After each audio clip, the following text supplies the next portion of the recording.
What's going on everyone, Mike here, and in this video we're comparing the HTC One Mini and the Apple iPhone 5. There are many things setting these two apart, starting with the operating systems and ending with the price, but they are both fairly compact smartphones, so you might want to know how they fare one against the other. The iPhone is still the smaller handset here, no matter how you take it, and it's lighter too. However, the HTC One Mini bundles a larger screen, one that for me hits the perfect sweet spot. The Mini feels great in hand as well, thanks to its tempered back and rounded edges, as opposed to the sharp cut sides on the iPhone. However, I do find the HTC a bit too tall, and that's annoying since the HTC placed the power button on top of their phone and you'll have to struggle to access it when using the phone with only one hand. Apple went for a similar layout, but the iPhone is shorter and the button better emphasized from the frame, so you won't be bothered by that as much. That aside, it's worth mentioning that both these phones look astonishing and feel very sturdy. HTC went for a metal and plastic case, while Apple chose metal and glass for their unit. Picking one over the other is entirely up to you. I for one can only conclude that I like them both, despite being different. Looks aside, the two phones are snappy and capable of dealing with all your daily activities. Hardware-wise, they are close, with dual-core processors powering them. In benchmarks, the iPhone tends to outperform the Mini, but I for one don't care much about numbers. What I do care is everyday snappiness, and the next couple of seconds will show you what to expect from these two.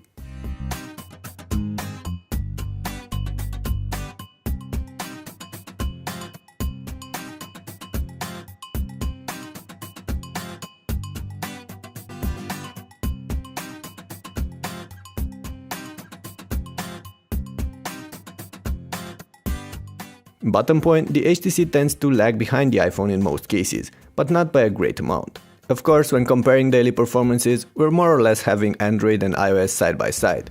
The HTC runs Android 4.2.2 with Sense on top, while on the iPhone there's iOS 6 here.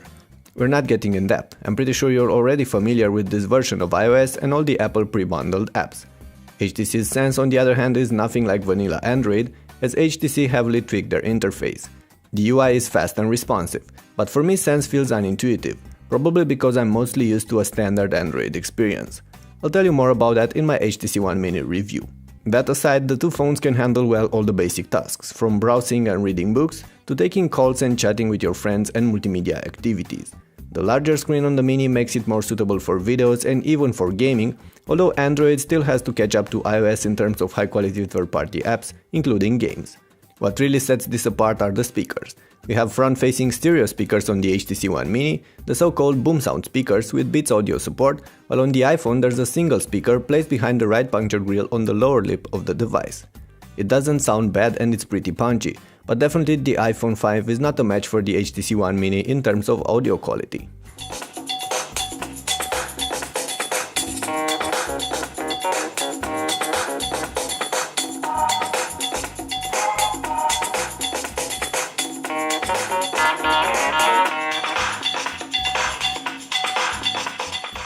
The two are however on par when it comes to their screens, do or dies on any top smartphone right now. Yes, the iPhone does pack a smaller 4-inch screen with a lower resolution, but both display very sharp content that you'll mostly appreciate when reading texts.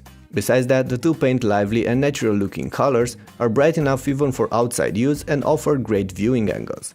If you were to get in depth, I could say that the Retina screen on the iPhone is slightly brighter than the one on the HTC and displays deeper blacks as well. On the other hand, you can see that there's a bluish tint when watching it from severe angles, something that's not happening on the Mini. Bottom point though, both the iPhone and the One Mini pack awesome screens, and you'll be more than happy with either of them. With those out of the way, let's turn our attention towards the cameras on these two. The front-facing shooters can only take 720p recordings on both of these, and the results are fairly sharp, good enough for occasional video calls and chats. On the back though, HTC went for their 4 ultrapixel sensor we first saw on the larger one, while Apple sticks with a more standard 8-megapixel camera. What's so special about HTC's approach? Well, the sensor itself is larger and as a result it can capture more details in poor light. But it only outputs 4-megapixel images. That comes with pros and cons, as you'll see from the examples displayed here. On one side, the Mini performs admirably in low light, as advertised, but in fair conditions, the iPhone pushes sharper images with more details. When it comes to videos, the two are a lot closer, with the One Mini still having an edge over the iPhone in poor light. However, the Mini lacks the optical image stabilization that is bundled on the One, and that leads to rather shaken clips. Anyway, that's how I see things, but I'd really like to know which one do you think is the better performer here, so leave your comments below. All this aside, there are some other aspects setting these two apart. For instance, the Mini only comes with 16GB of storage, out of which about 10 are usable for your content, and there's no microSD card either. This one is missing from the iPhone as well, but the base 16GB version of this handset offers more space for your own stuff, and you can get 32 or 64GB models as well if you want to. Both offer good connectivity options, including LTE, but neither packs NFC. On the Mini, there's a standard microUSB port, with no support for USB host or MHL video output though. It's also worth mentioning that the Mini packs a notification LED included within the grille on top of the screen. It's tiny, but it's better than not having one at all, like on the iPhone. And then there's the battery life. Both handsets feature rather small, non-removable batteries. As a result, they both fail to impress when it comes to battery life expectations, although the iPhone 5 does outlast the Mini in most cases. Either way, with low to average use, they can easily last through the day. With medium to intense use though, you'll have to rely on some external bricks to keep the juice flowing. At the end of the day though, the iPhone 5 is almost twice more expensive than the HTC One Mini. Off contract of course.